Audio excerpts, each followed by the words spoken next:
prison is so sad. You have guys in there 40 and 50 years old can't spell cat.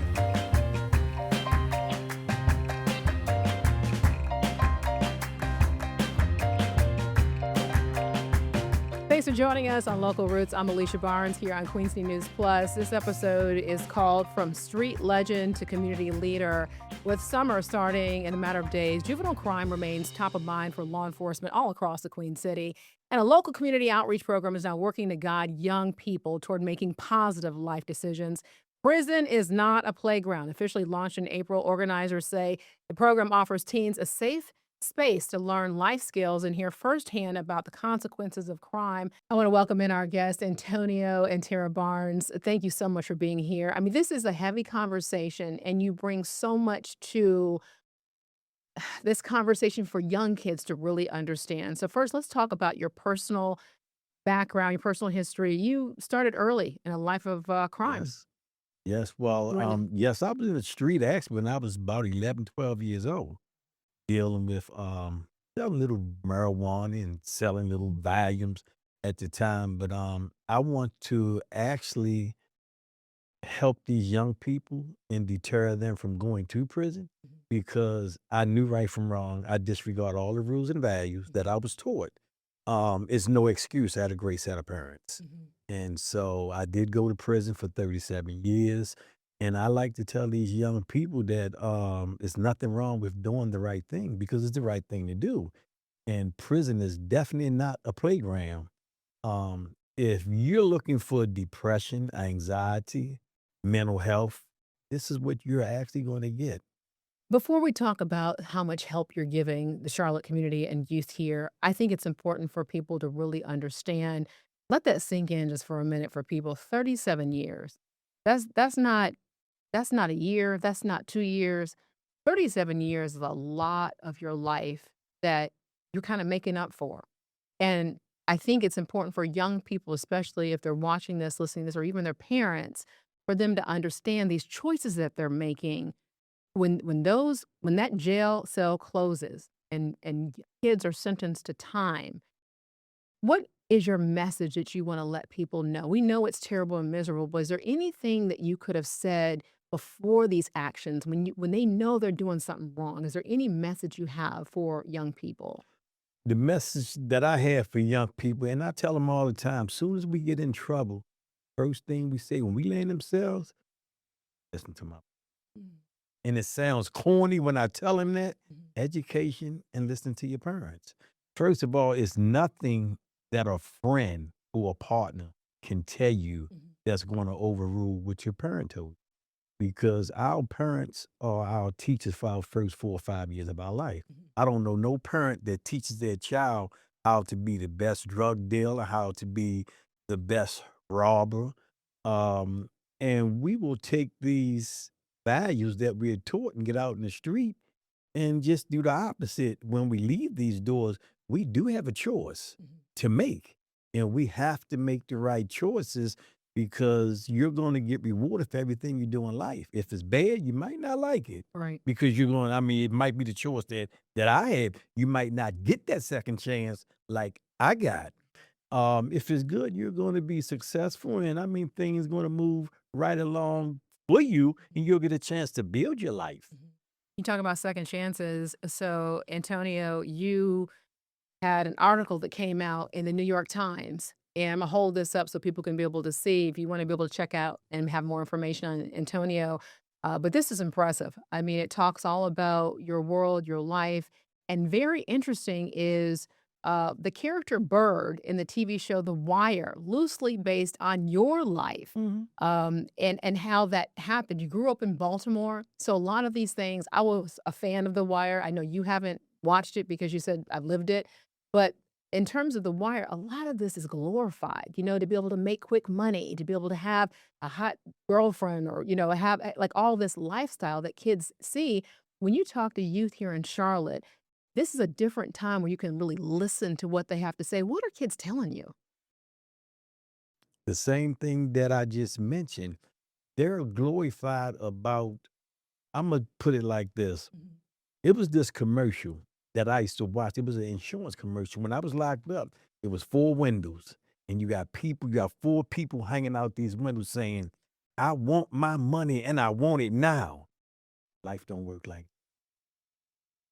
you have to work for what you need. You have to put your diligence into your life Mhm. because it take 1 second to make the wrong choice. Take a lifetime to get out of. When you remember what it was like when you were 20, and I read in the article too, you're a little cocky. And in fact, Mm. the person who was responsible for putting you away was one of the co-writers of the series The Wire. 20 years old, kind of cocky, thinking that you're on top of the world. That's the kind of kids that a lot of people see now. Mm. You know, they think this isn't going to happen to me. They're going to go and get some help. They're going to have their parents. They know right from wrong, but they feel like it's never going to happen to me. I'm glad you mentioned that.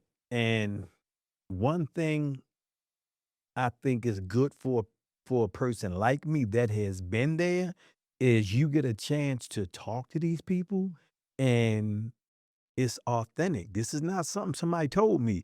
This is what I live. I don't cuss at children. I don't argue with them. I don't beat them down about nothing. I show them the choices I made Mhm. and the results, and you definitely don't want that. Yeah. I worked the suicide companion team for 23 years. Mhm. I watched these young people for 4 hours. And you'll get a guy you talking to today, and he might have seen something that's totally took him to a place he never thought he would be.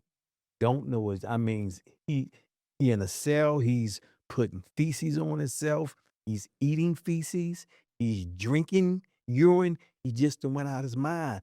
And this is something that will break the average person down. If you see something like that, it will crush you. And they don't know these things. Mhm. You think you tough and ready, but when that pressure hit, it's just like pressure bust a pipe. These kids literally go out their mind. And this is the saddest thing you ever want to see. It's so commendable that you wanna help. It really is. I think that's what really, for me personally, when I read your story, that here it is, you gave up so many years of your life. And I also wanna add too, you've never killed anybody. No, I This never killed and nobody. what's important is, in your case, you weren't even there when the crime happened. So I think that's another thing for kids to realize, it's who you are I'm glad you around. mentioned that. Mhm.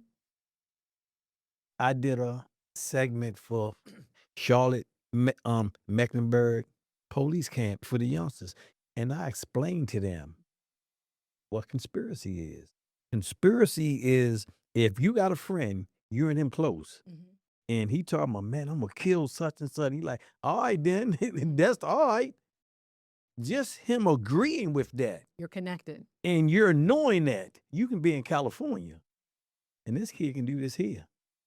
They can literally charge you for conspiracy, and it's just like you pulling that trigger. You are in California. That's why you have to watch your company. You are your company. You can be the nicest guy in the world, but you dealing with these other young kids that's doing everything under the sun. Mhm. You're going to be looked at and judged the same way. Mhm. Tara, you're on the board at helping with everything. So you are right there along with Antonio with all of this. When we hear about stories like your husband's, you know, you're a product of your environment. So if you're around kids who do bad things, how do you escape that? When you see these kids that are coming in, you can't all of a sudden uproot somebody's life. And if this is all around them, what kind of things do you tell kids? Hey, I know it's not the cool thing, but you don't want to end up like this. So, I'm from Chicago, Mhm. so crime is not a new New something thing. new for me, Mhm. and And crime happens everywhere too. it happens, but But in Chicago, you're per right, capita, right, right, right. it was really, really bad coming up, and I'm the only girl. I have 5 brothers, and I have 5 uncles who have lived in the prison system. So while I went away to the military, hired, married, and stepped away from that life, I think about the men of my family that we lost to the prison system. So when I met Tony and I seen passion, drive, my number one thing was like, if more people like them could have saved my brothers, Yeah. could have saved my uncles, and keep saying that we don't care, but our children are going down a bad road every day, and they're our future. Someone has to care. And it takes a person like Tony, his patience, his emotional intelligence and his patience are like nothing I've ever seen. Mhm. Antonio, when you see these kids who you're helping to teach them how to write a resume or how to be able to do just life skills to be able to help them out, when I made that comment, I said birds of a feather flock together. And sometimes kids are so young, they don't really control who their friends are, or things that look to be fun end up with bad consequences. It struck a nerve for you. What were your thoughts in that moment? Well, first of all, this the resume writing the No. teacher. But, it's I just had a young man, in the office the other day, and this young man, I actually helped get him in intensive in-home, Mm. and this young man was 12 years old at the time, a little teeny guy. Now he's 14, he's all over the streets, and I got a one-on-one with him in the office, and I had a real heart-to-heart talk with him, and I told him, "We talked about this, Mhm. and Imma tell you again, you have to choose. You don't wanna take that. Can't handle it. Imma tell you right now, you cannot handle it. The toughest, the biggest, the baddest breaks, and it's not worth it." We talk about your character in The Wire, and I only bring this up because I think it's for people to understand, um, what you lived, the area that you lived. I mean, was that a true portrayal of what it Ye was like at that time in yes, yes. Baltimore? Murphy Home Projects, they nicknamed Murphy Home Project Murder Home. And at a young age, you actually get immune to seeing a dead body. Now, the first time I seen somebody get killed, I mean, it was real bad. It scared How me. old were you? I probably was about 8 or 9 years old when I actually seen somebody shooting, and you look and somebody lay on the ground with his brains blowed out and his bullet holes in his neck and his face. That Wow. mess you up. It got so immune to us, when we hear gunshots, we didn't run away. We run towards the gunshots to actually see who was laying on the ground. Stay there while homicide there the whole time, chalking, peeling, and doing everything. It was like watching a movie. And and why I say this is we look at a lot of these young people right now and wondering what's wrong with, oh, yeah, I don't know why he acting like this. He this, what it is that trauma Mhm. that he done dealt with when he was young. Now it's starting to surface. Just like cream rise to the top. We don't know what's wrong with this child. This child is suffering from trauma. So there's no change. Even from back in the day to now, it's the same thing. It's Kids, the even same though it's a thing. different day, kids are going through the same thing. That's why I wanted to give these young people their platform. If you can get a child to trust you, they'll tell you exactly what's wrong with them, what's going on in their mind, what they feel, and why they can't do this. Then we're better equipped to help them. If there's mental health, our partnership with 2 mental health companies, we can get all the treatment these young people need. Whatever treatment these young people need, I have partnered with so many different organizations that we can provide. So we built this center to be soft, to be comfortable. They can come, they can relax, and they can feel safe. If you feel safe, I'll ask for help if I'm safe. And that's the best thing in the world that I'm looking at. This was a dream. I laid in that cell many nights, many nights. God, just give me one more chance. I know I can do it. I know I can help them. Cause one thing about a young child, a girl or a boy, they will listen. And if they believe in you, they gonna follow your lead. Just like if you're doing the wrong thing, they believe in their friends that's doing everything under the Right. sun, so they follow them. Right. If you're telling them the truth, they gonna ride with it. We're going to have so much more on the other side of this break here. You're watching Local Roots. I call this show From Street Legend to Community Leader. Your story is inspirational. I mean, in jail, you got your GED, you learned to read and write. You're showing kids there is hope. And on the other side of this break, we're going to talk about that hope and talk about the future of what comes next. Stay close. Welcome back to Local Roots. I'm Alicia Barnes. We're talking about now the future of how people are trying to be able to help our youth here in the Charlotte area. Specifically, when we talk about prison is not a playground. Antonia, Tara, we've been talking about how to the past of what people have experienced and why not to go to jail. What do you think we're missing in terms of leading this conversation forward for people to know, I don't want to end up there? Just like I said from the jump, it's one of the most miserable places a person would ever want to go. And in prison, you can get an education, but you have to want that. They had programs, they have college programs that they just starting back. You can get a high school diploma, you can get trades. But the main thing, let me say this, 75% of federal prisoners don't have a high school diploma or a GED. Mm. That's a fact. And when these young people come to prison, they have a lot of their homeboys in there that don't have education. They come in there, run around these prisons like it's a playground. That's why I got my name on my book from Prison is Not a Playground, because I'm looking, saying they running around here like it's a playground, you know? And they get with their friends, and their friends, these guys are getting in the GED program. And oh man, that dumb Joey, oh, he dumb. Now they feel ashamed. They Mm. back out these classes and go right back and do the same thing that they was doing on the street. And then years and years and years just going, then they starting to get in trouble. Time just piling. So you have to have people like myself, Who really want it? right, to influence these kids. It's all right to go to school. You need education. That's your foundation. Prison is so sad. You have guys in there 40 and 50 years old can't spell cat. C-A-T. Take the C off his ad. I was teaching guys off of Hooked on Phonics. But you have to come to realization. All you gotta do is say, I can't read. I can't write. You're going to get the help. You have inmates that'll help you, let alone the school system in there. You have guys will help you. Mhm. And I had a cellie. I moved in there with him. He said, man, I'm gonna be honest. I can't read, I can't write, but I am in school.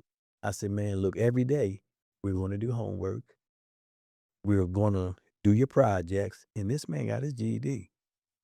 He literally couldn't read a letter as people, but he learned how to read. You came out and you had this dream that you said you thought about it while you were there. And just so people can understand, while you were incarcerated, you were actually helping for 23 years. So this wasn't new to you coming Almost out. This, 30. yeah, this wasn't this. It wasn't like, oh my goodness, I Listen, came out and I had this vision and I now want to help people. You had been helping people so much. The warden even supported you. You were denied probation, or I'm sorry, not denied parole parole all 6 times. six times. But still, you had the backing of a warden, which most people who are convicted for life sentences don't have a warden coming to their defense. But he saw the work you were doing inside of the system and saw a result. What was the result he saw in your work? That people weren't getting in trouble as much? Truthfulness. He knew that I was who I said I was, what I was doing. I was the same person at 6 o'clock in the morning. When these people go home and leave, I was that same person at 7 o'clock at night. I had a team. I had a program that's called SOS, Save Ourselves. And I had like 6 different guys that was working this program with me. And in order to be on our board, you couldn't be doing everything under the sun. You had to be the same person at 6 o'clock. You can be the same person at 10 because the administration looking up to you, because this program is running and is running like a smooth old machine. Mhm. And you got guys in there that will definitely do what they have to do for these young people. And it worked. And I know if it worked in prison with It'll all work these outside. resources, it'll work because young people will listen. Mhm.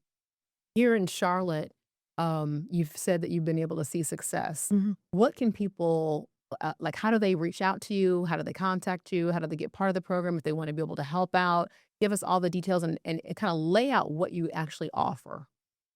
Tara. Yeah, so we're just getting up and running. We'll actually be doing a summer boot camp at Ransom Middle School. Okay. But the Antonio Barnes Project, www.theantoniobarnesproject.com is our official website. Mhm. We are on Facebook at the AntonioBarnesProject.com. And people even said that they've seen Antonio come to their schools. So you Yes. guys work with CMPD? Yes. Mhm. Okay, I like partner. explain that. Like what does that mean? Well, I partnered with CMPD probably about a year and a half ago. Okay. Sergeant Williams, he's in charge of the engagement unit in the summer programs. Sergeant Zong as well. Um, and Officer Gene at Branson. I tell you, talking about me got a passion. This man have a passion Really? that will blow the average person away. Forget that uniform. Look past his He uniform. cares about the Him as a community. person, I mean, he called Mr. Barnes. I have his parent, Mr. Barnes. Now, do you think you can meet with her? And he sends them to me. Or if he'll say he need to see me, I'll go up there and we'll work together. But he have an after school program. Today is Wednesday. We'll be there Wednesday. We talk to these young people like we Right talking now. now, and then we work out for 45 minutes. And then we have a nice little snack. And he will throw something out there, maybe integrity. What do integrity mean? And you get about 4 or 5. Integrity means to me, they'll say what it means, and we'll talk, and then we do our little program. And Branson is a troubled school. These children have some issues, and Officer Gene, he's one of the people or persons trying to save the world.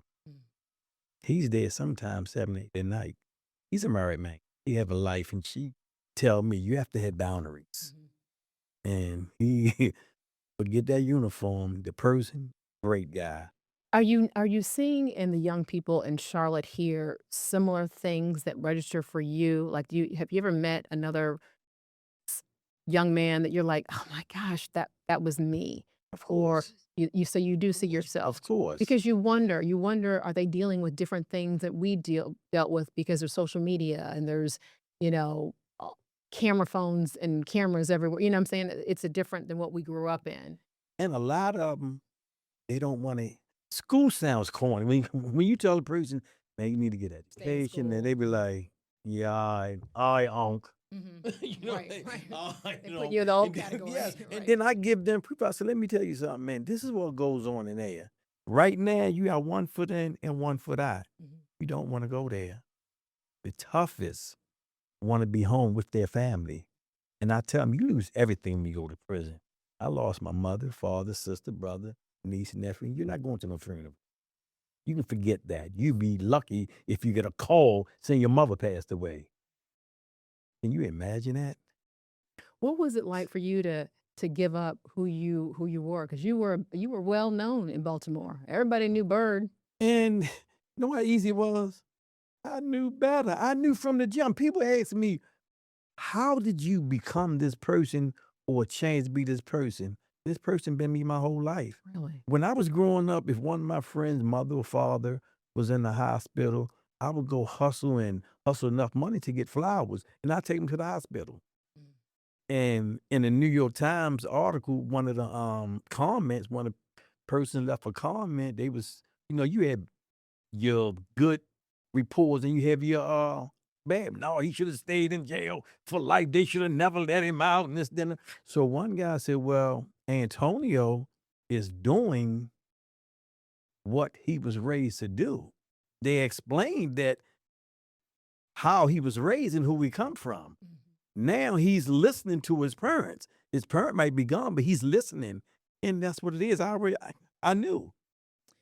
And when you talk about listening to his parents, he dedicated something very special to his mother. So on the other side of this break, we're going to talk about what that is and why he did it. Stay with us, and you're watching Local Roots on Queen City News Plus. Welcome back to Queen City News Plus. You're watching Local Roots, and this episode is called From Street Legend to Community Leader. So this center where you can actually have youth come, we're seeing pictures, and you're going to be able to see pictures here. Tara, explain to us where this prison is not a playground, where you guys are located, and how can people get involved? Okay, so the Prison is Not a Playground Hope Center is the nonprofit organization where we are actually making the magic happen and transitioning our youth into workforce development programs that are entrepreneurial track, where we focus on building their own employment, no matter what the field is, but technology, AI training, trademarking, LLC. And this was special because you dedicated this for your mother. What was the reason behind that?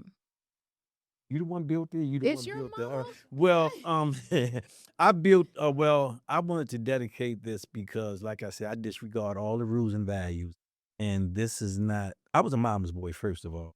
I was a bad mom boy though, Mhm. but and I wanted to dedicate this to her because I gave her a promise. I said that I will help. I will get my education, and I will help young people from going in the wrong direction when they know better, like I knew. If you're watching right now and you need some help, they can be able to get help by going to your website. Tara, tell me the website one more time. www.theantoniobarnesproject.com. And you also always need funds, donations, because you guys, you fund this yourself, right? Yes, ma'am. And Oh. volunteers. Okay. Want to be a Volunteers. part of the problem, a part of the solution, please. We need volunteers, and we're actually looking for another board member, someone who is, from the Queen Community. City area. Mhm.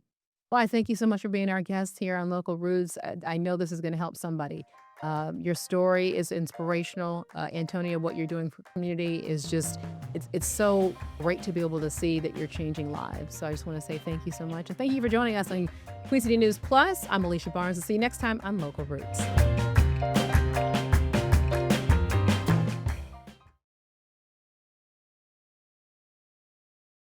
Queen City News Plus. Just search Queen City News on your smart TV's app store.